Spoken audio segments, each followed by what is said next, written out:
Okay, moving on.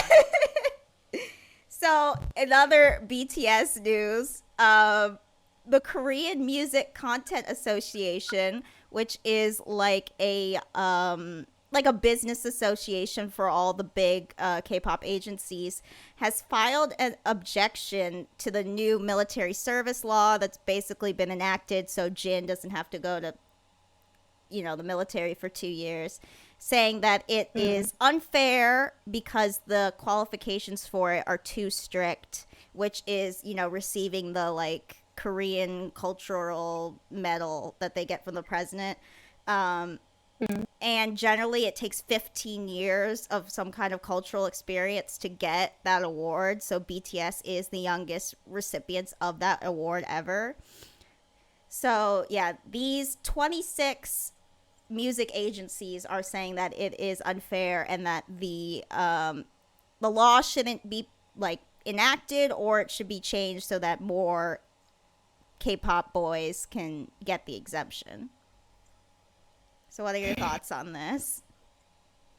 This is really hard. I want to preface this by saying clearly, I'm not Korean. Yeah. And I'm a Westerner. So, obviously, if I don't know everything about this, but with BTS, I figured something like this would happen because they've done something that's never been done before. BTS, the country is really they're using them in the best way. Mm-hmm. They're basically exports. I don't know. They're kind of like the face of Korea right now. Mm-hmm.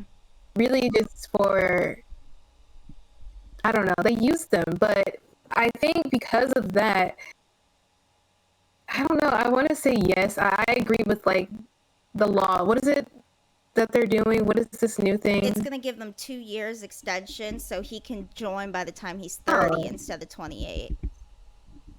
yeah. I don't see a problem with it. Yeah.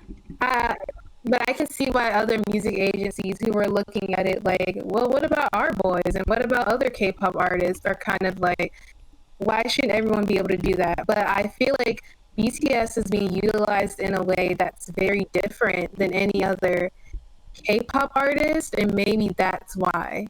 Yeah, But I agree.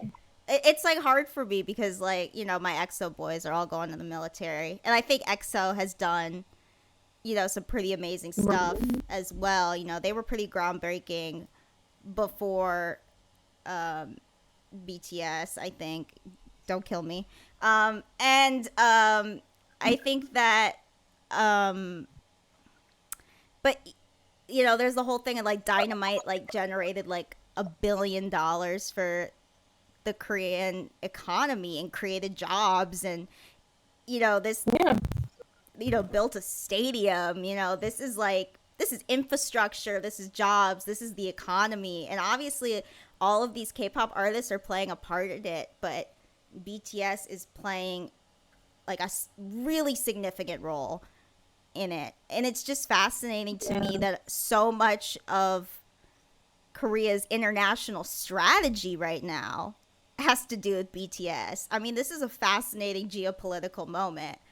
That they're willing to change a law that isn't that's considered kind of like not spiritually important, but like a really important moment of like coming of age for Korean males, according to the research I've been doing. Um, that they're willing to change that for this group. I mean, it shows like how big BTS is for this country. So it's just wild to me, but I understand where the other studios are coming from, of course. yeah. We'll see what happens. Yeah, I think they're gonna pass the law. I don't think this objection is gonna be considered. Yeah, I'm pretty sure. And also, he's still going to the military. Yeah, it's They're only just 2 years that he's getting off yeah. because he's already 28. Oh, okay. We'll see. Yeah, I don't know. I just feel like it's it's a little leniency, but it still remains fair. He's still going, and Yeah, it's it's not not like like they've been completely let off the hook. yeah, that's true. I mean, if it was like, yeah, he's not going at all, I'd be like, okay, now Really? I don't know how fair that is, but he still has to Yeah, go. It's crazy. exactly. I mean, They really got so much power they have right now. so much power.